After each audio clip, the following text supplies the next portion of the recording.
দিকে জামিন পেয়ে সেলিনা হায়াত আইবির অ্যাকশন শুরু। ডক্টর ইউনুস ও তাজুল ইসলামের ফাঁসি নিশ্চিত। একে একে পূরণ হচ্ছে আওয়ামী লীগের স্বপ্ন। ঢাকা এবং আশেপাশের এলাকা বিচারক বদলিতে আসিফ নজরুল নাকি 50 লক্ষ টাকা থেকে 2 কোটি টাকা পর্যন্ত ঘুষ নিতেন। জামিন বাণিজ্য করে আত্মসাৎ করেছেন কোটি কোটি টাকা। আয়কর ফাঁকি এবং অর্থ আত্মসাতের জন্য ডক্টর ইউনুস তার নিজের নামে তৈরি করেছেন আলাদা একটি ট্রাস্ট। কোথায় আছেন ইউনুস সরকারের উপদেষ্টারা? হঠাৎ করে আওয়ামী লীগ নেতারা ব্যাপকভাবে জামিন পাচ্ছে। এক কথা বললে জামিনের হিড়িক। একদিনে 11 জন আওয়ামী লীগ এমপি জামিন পেয়েছেন, আর সাধারণ নেতাকর্মীরা তো ব্যাপকভাবে মুক্তি পাচ্ছে। আওয়ামী লীগের নেতাকর্মীরা সর্বশক্তি নিয়ে রাজপথে নামার প্রস্তুতি নিতে শুরু করেছেন। দলীয় সভানেত্রী শেখ হাসিনা নাকি এমন নির্দেশনা দিয়েছেন, গলি থেকে রাজপথ সর্বত্র নেতাকর্মীদের নামতে হবে। সেলিনা হায়াত আইভির জামিনে মাথা ঘুরে গেল নাসিরুদ্দিন পাটোয়ারিদের। নারায়ণগঞ্জ সিটি কর্পোরেশনের সাবেক মেয়র সেলিনা হায়াত আইভি, তার পাঁচটি মামলায় আজকে জামিন হয়েছে। তাহলে কি ফেসে যাচ্ছেন সাবেক চিফ প্রসিকিউটর তাজুল ইসলাম? সরকারের পক্ষ থেকে ঘোষণা এসেছে যে এই অনিয়মের ব্যাপারে তদন্ত হবে। দুর্নীতির শত শত অভিযোগের মুখে সাবেক উপদেষ্টা তাদের ক্ষমতা ছাড়ার শুক্রে এক সপ্তাহ এখনো ভালো করে হয়নি। এর মধ্যে দুর্নীতি দমন কমিশনে তাদের বিরুদ্ধে দুর্নীতির অভিযোগের স্তূপ করতেছে একেবারে। কিন্তু ফেসে যাবেন তার চেয়েও বড় ব্যাপারটা যেটা সামনে এসেছে সেটা হচ্ছে সংবিধান লঙ্ঘন এবং রাষ্ট্রদ্রোহিতা। সেই অভিযোগগুলো শুধুমাত্র এখন আদালতে উপস্থাপনের ব্যাপার, এবং আদালতে উপস্থাপন হলে সেটা সম্ভবত প্রমাণিত হয়ে যাবে। আর প্রমাণিত হয়ে গেলে প্রফেসর ইউনুসকে মৃত্যুদণ্ডের মুখোমুখি এমনটি হতে পারে। আসসালামু আলাইকুম, জানিয়ে দেবো এই মাত্র সর্বশেষ গুরুত্বপূর্ণ আপডেট খবর। দর্শক, এতক্ষণ শুনছিলেন সংবাদ শিরোনাম, এবার থাকছে বিস্তারিত। তার আগে ছোট্ট একটা রিকোয়েস্ট করতে চাই, যারা এই ধরনের নিউজ ল্যাব দেখতে ভালোবাসেন, দেরি না করে চ্যানেলটি সাবস্ক্রাইব করে বেল আইকনটি অন করে দেবেন। তাহলে কথা লম্বা না করে চলুন ভিডিওটির বিস্তারিত দেখতে থাকি। আদিলুর রহমান খান শুভ্র হাসিনার আমলে যেমন জিজ্ঞাসাবাদের মুখোমুখি হবেন বিমানবন্দরে, এখনো তিনি তেমন জিজ্ঞাসাবাদের মুখোমুখি হচ্ছেন। এই ঘটনাকে তাৎপর্যপূর্ণ বলে না ভাববার কোনো কারণ নাই। পত্রপত্রিকায় খবর বের হচ্ছে দুর্নীতি দমন কমিশনে নাকি অভিযোগের পাহাড় জমছে। কিভাবে কোথায় ইউনুস সরকারের উপদেষ্টারা ক্ষমতার অপব্যবহার করে ব্যাপক দুর্নীতি করেছেন। আর দুর্নীতি দমন কমিশন বলছে সংবাদ মাধ্যমকে যে যথাযথ অভিযোগ পেলে কেউই তদন্তের ঊর্ধ্বে নয়। ইউনুস সরকার ক্ষমতা ছাড়ার পর এবং তারেক রহমান সরকার ক্ষমতা গ্রহণের পর থেকেই সামাজিক যোগাযোগ মাধ্যমে নিয়মিতভাবে ইউনুস সরকারের কোন উপদেষ্টা বা কর্তা ব্যক্তিরা কখন বিমানবন্দর পার হয়ে কোন দেশে চলে যাচ্ছেন, এসব খবর প্রায় নিয়মিতভাবে সত্য মিথ্যা মিশিয়ে সামাজিক যোগাযোগ মাধ্যমে বেরিয়ে আসে এবং ব্যাপক আলোড়ন তৈরি করে। কারণ সামাজিক যোগাযোগ মাধ্যমে একটা বড় অংশের মানুষের ভেতরে এই প্রত্যাশা আছে যে নতুন সরকার ক্ষমতায় এসে ইউনুস সরকারের উপদেষ্টারা যেসব অপকর্মের সঙ্গে নিজেদেরকে জড়িয়েছিলেন বা যেসব দুর্নীতি করেছেন, ক্ষমতার অপব্যবহার করেছেন, তার একটা বিহিত করবেন, তাদেরকে জবাবদিহিতার আওতায় আনবেন, মামলার মুখোমুখি করবেন, বিচারের মুখোমুখি করবেন এবং এদেরকে কিছুতেই এদের কাছ থেকে এদের সম্পদের হিসাব নিকাশ সহ সব রকম হিসাব নিকাশ বুঝে না নিয়ে দেশ ছাড়ার সুযোগ দেওয়া উচিত না। তবে ইউনুস সরকারের উপদেষ্টারা যে অনেকেই খুবই আকুল হয়ে পড়েছিলেন বিদেশ যাত্রার জন্য, এবং বিদেশ যাত্রায় যাতে লাল পাসপোর্ট ক্ষমতা ছাড়ার পর বাধা হয়ে না দাঁড়ায়, সে কারণে অনেকেই ক্ষমতা ছাড়ার আগেই নির্বাচনেরও আগে লাল পাসপোর্ট জমা দিয়ে দিয়েছিলেন। তখন পররাষ্ট্র উপদেষ্টা বলছিলেন যে এমনটা হবার কথা নয়, দায়িত্ব ছাড়ার আগে লাল পাসপোর্ট ছেড়ে দেওয়ার এই বিষয়টা নজিরবিহীন। কিন্তু তারা সকলেই এই যে তাড়াতাড়ি গিয়ে লাল পাসপোর্ট জমা দিয়ে সাধারণ পাসপোর্ট নিচ্ছিলেন, কারণ এই উপদেষ্টাদের বিদেশ যাওয়ার তাড়া আছে এবং এই বিদেশ যাওয়ার তাড়া থাকায় তারা দ্রুত সাধারণ পাসপোর্টটা ক্ষমতায় থাকতে থাকতে সে ক্ষমতা প্রয়োগ করে নিয়ে সেখানে ভিসা লাগিয়ে প্রস্তুত হয়ে থাকতে চান, যাতে দ্রুততম সময়ে তারা বিদেশে পাড়ি জমাতে পারেন বা যে কোনো কাজে বা প্রয়োজনে বিদেশ যেতে পারেন। আদিলুর রহমান খান প্রধান উপদেষ্টা ডক্টর ইউনুসের যে উপদেষ্টা বাহিনী, তার মধ্যকার গণপূর্ত মন্ত্রণালয়, শিল্প মন্ত্রণালয়ের দায়িত্ব পালনকারী এই উপদেষ্টা এক রকমের জন আলোচনা বা গণ আলোচনার পেছনে থাকলেও তিনি হচ্ছেন সেই উপদেষ্টাদের একজন যারা মূলত ইউনুস সরকারটি পরিচালনা করতেন। এবং ইউনুস সরকার ক্ষমতা ছাড়ার পর যেসব ভেতরের খবর বেরিয়ে আসছে তাতে এখন পরিষ্কার হচ্ছে যে আদিলুর রহমান খান শুভ্র, ফাউজুল কবির খান কিংবা রিজওয়ানা হাসানের মতো উপদেষ্টারা প্রকৃতপক্ষে এই পুরো উপদেষ্টা বাহিনীকে শুধু পরিচালনা করছিলেন তাই নয়, তাদের অঙ্গুলি নির্দেশেই এক রকমের পুরো সরকারটা 18 মাস ধরে পরিচালিত হয়েছে। মানব জমিন এ নিয়ে এক আলোড়ন তোলা রিপোর্ট করেছে, যেখানে তারা সরাসরি এই শিরোনাম এবং এই খবর ফাঁস করেছে যে 3 উপদেষ্টা ক্ষমতা ধরে রাখতে চেয়েছিলেন। এরা কেউ নির্বাচন চান নাই, এরা দীর্ঘায়িত করবার জন্য মব ব্যবহার থেকে বিদেশি কূটনীতিকদের ব্যবহার সহ নানা কিছু করেছেন। কিন্তু কেন, এই প্রশ্ন মানব জমিন তোলবার পর এই সম্প্রতি এমনকি ব্রিগেডিয়ার সাখাওয়াত, আরেক সাবেক উপদেষ্টা, তিনিও অভিমানী গলায় বাংলাদেশের সংবাদ মাধ্যমকে সাক্ষাৎকার দিয়ে বলেছেন যে ইউনুস সরকারের ভেতরে আরেকটা সরকার ছিল, একটা কিচেন ক্যাবিনেটের মাধ্যমে ওই সরকার পরিচালিত হতো, ওই উপদেষ্টাদের বৈঠকে তিনি কখনো ডাক পান নাই। তো এহেন উপদেষ্টা, চরম প্রভাবশালী, পরম শক্তিশালী উপদেষ্টা আদিলুর রহমান খান প্রথমবারের মতো বিদেশ যাওয়ার চেষ্টা করেছেন ক্ষমতা ছাড়ার পর। এবং হযরত শাহজালাল আন্তর্জাতিক বিমানবন্দরে তাকে জিজ্ঞাসাবাদের নামে হয়রানি করা হয়েছে বলে বাংলাদেশের সংবাদ মাধ্যমে তারই বরাতে খবর বেরিয়ে এসেছে। আমার দেশ পত্রিকা, কালের কণ্ঠ এরা এসব খবর দিচ্ছে এবং আমার দেশ পত্রিকা বলছে রীতিমতো হাসিনা আমলের মতো সাবেক উপদেষ্টা আদিলুরকে বিমানবন্দরে হয়রানি করা হয়েছে। আমার দেশ লিখছে ফ্যাসিবাদী শেখ হাসিনার আমলের মতো কাগজপত্র পরীক্ষার নামে বিমানবন্দরে হয়রানি অব্যাহত রয়েছে। অন্তর্বর্তীকালীন সরকারের সদ্য বিদায়ী উপদেষ্টা মানবাধিকার সংগঠন অধিকারের সম্পাদক আদিলুর রহমান খানকে হযরত শাহজালাল আন্তর্জাতিক বিমানবন্দরে হয়রানির অভিযোগ উঠেছে।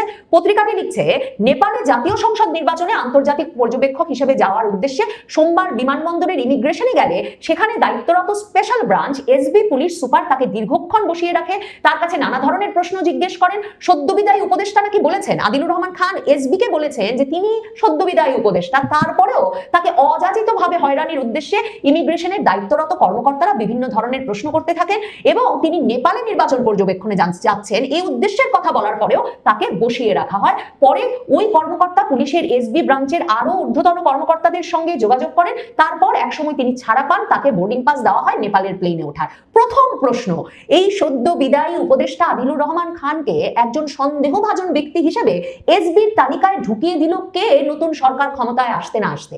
কারণ সুস্পষ্টভাবে ইউনূস সরকারের সকল উপদেষ্টাকে কিংবা বাছাই করা বিএনপির জন্য ক্ষতিকর হয়ে উঠেছিলেন এমন উপদেষ্টাদের বার্তা দেওয়ার যদি তাগিদ না থাকে, তাহলে এমন একজন ব্যক্তিকে যিনি মাত্র তার মন্ত্রিত্ব ছেড়েছেন, উপদেষ্টা পদ ছেড়েছেন, তার নাম সন্দেহভাজন ব্যক্তির তালিকায় এসবি লিস্টে থাকবে কেন?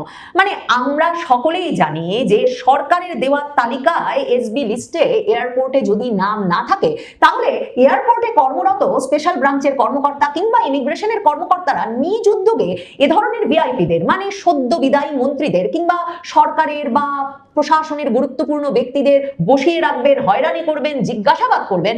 সেই বাস্তবতা একেবারেই বাংলাদেশে অসম্ভব। তাহলে ভাবুন তো, সরকার পরিবর্তন হতে না হতে আদিলুর রহমান খানকে জিজ্ঞাসাবাদকে উদ্দেশ্যমূলক এবং বিএনপি সরকারের সুস্পষ্ট বার্তাবাহী না ভাববার কি কোনো কারণ আছে?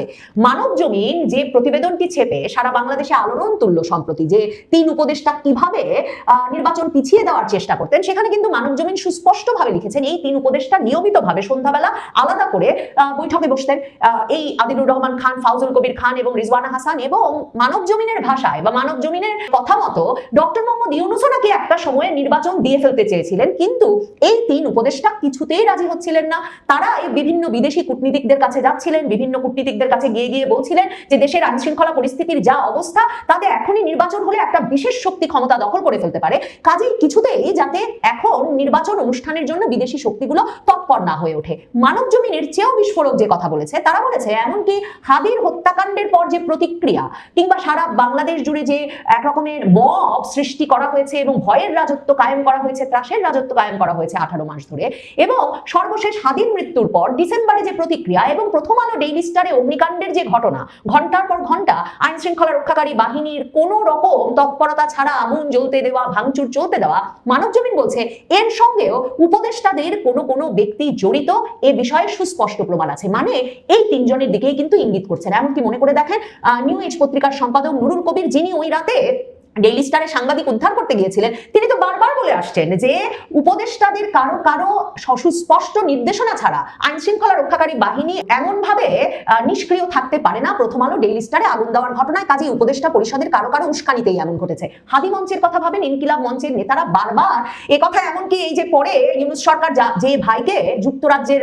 দূতাবাসে চাকরি দিয়ে গেছেন, হাদির সে ভাই তো বারবার শাহবাগে দাঁড়িয়ে বলেছেন যে উপদেষ্টাদের কেউ এমনকি হাদির হত্যাকাণ্ড সম্পর্কে আগে থেকে জানতেন।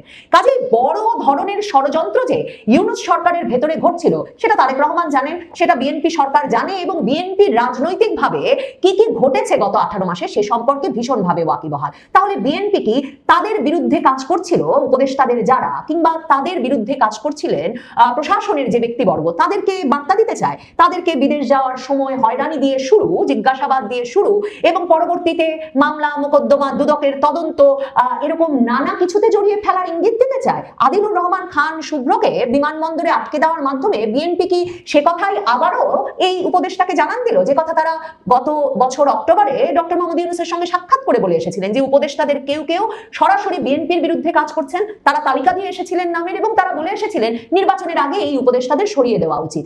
দেখেন, আদিলুর রহমান খান শুভ্রকে হাসিনা আমলের মতো করেই হয়রানি করা হয়েছে এমন একটা শিরোনাম যে আদিলুর রহমান খানের সঙ্গে বা তার রাজনীতি, জামায়াতে ইসলামীর রাজনীতির সঙ্গে ঘনিষ্ঠ পত্রিকা আমার দেশ করছে, সেটা খুব তাৎপর্যপূর্ণ। কারণ আদিলুর রহমান খান শুভ্রকে তো রীতিমতো মামলা মোকদ্দমা দিয়ে জেল খাটিয়েছে হাসিনা সরকার। শেখ হাসিনা সরকারের কারাদণ্ড মাথায় নিয়েই তিনি আগস্টে 2024-এর আগস্টে মন্ত্রিত্ব নিয়েছেন, তারপরে সে মামলা খারিজ করিয়েছেন।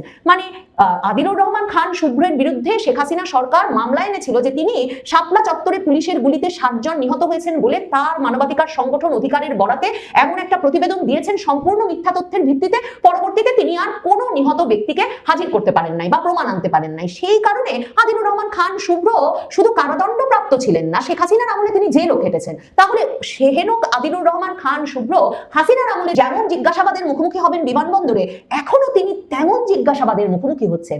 এই ঘটনাকে তাৎপর্যপূর্ণ বলে না ভাববার কোনো কারণ নাই। পত্রপত্রিকায় খবর বের হচ্ছে দুর্নীতি দমন কমিশনে নাকি অভিযোগের পাহাড় জমছে। কিভাবে কোথায় কোথায় ইউনূস সরকারের উপদেষ্টারা ক্ষমতার অপব্যবহার করে ব্যাপক দুর্নীতি করেছেন। আর দুর্নীতি দমন কমিশন বলছে সংবাদ মাধ্যমকে যে যথাযথ অভিযোগ পেলে কেউই তদন্তের ঊর্ধ্বে নয়। এই আদিলুর রহমান খান শুভ্র গত 2025-এর মে মাসে তারেক রহমান যখন এক দফায় এক দাবিতে নিয়ে গিয়েছিলেন ডিসেম্বরের মধ্যে নির্বাচনকে, তখন জুনের শুরুতেই খালেদা জিয়ার বাড়িতে গিয়ে উপস্থিত হয়েছিলেন তারেক রহমান। ঢাকা ফিরে যেই গুলশানের বাড়িতে উঠেছেন, সেই গুলশানের বাড়ির নাম জারির কাগজ নিয়ে। মানে সেটা বিস্ময়কর ছিল এ কারণে যে প্রেসিডেন্ট জিয়া 1981 সালে নিহত হওয়ার পরেই সরকার ওই বাড়িটি খালেদা জিয়ার নামে দিয়েছিল। কাজেই ওই বাড়ির নাম জারির কাগজ নিয়ে একেবারে গণপূর্ত উপদেষ্টা যে সাবেক প্রধানমন্ত্রী খালেদা জিয়ার বাড়ি গিয়ে উপস্থিত হলেন, কি আলাপ আর তাদের মধ্যে ছিল সে আলাপও কিন্তু তখন থেকেই আছে। কাজেই আড়ালে থেকে সকল রকম কলকাঠি নাড়া আদিলুর রহমান খান শুভ্রকে তারেক রহমান সরকার সম্ভবত এ বার্তাটা প্রথম পরিষ্কার করে তার প্রথম বিদেশ সফরে যাওয়ার চেষ্টার সময়ই দিয়ে দিতে চাইলেন যে সরকার বদলে গেছে, অনেক কিছুই হয়তো বদলে যাবে। প্রিয় দেশবাসী, আপনারা যে যেখান থেকে ভিডিওটি শুরু থেকে শেষটা মাত্র দেখেছেন, আপনাদের সকলকে অসংখ্য ধন্যবাদ জানাই। যদি ভিডিওটি ভালো লেগে থাকে অবশ্যই কমেন্টে জানিয়ে যাবেন আপনি কোন জায়গা থেকে আমাদের নিউজগুলো প্রতিনিয়ত দেখতেছেন। আপনারা আপনাদের বন্ধুদের কাছে ভিডিওটি শেয়ার করে সবাইকে জানান দিয়ে দেবেন। তাহলে দর্শক সবাই ভালো থাকবেন, সুস্থ থাকবেন। দেখা হবে পরবর্তী দেশের কোনো আপডেট খবর অথবা রাজনৈতিক নিউজ নিয়ে। আসসালামু আলাইকুম।